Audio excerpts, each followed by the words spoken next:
શું મિત્રો તમને પાણીમાં રમવું ગમે છે?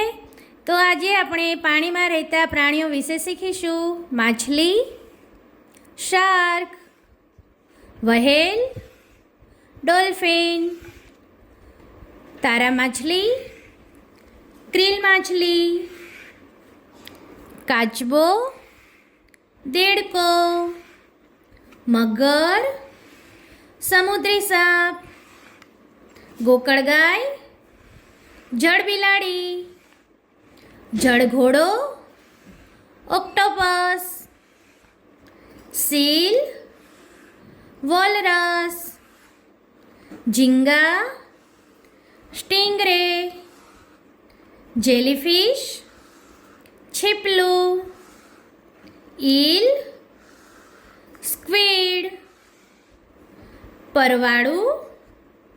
Thank you.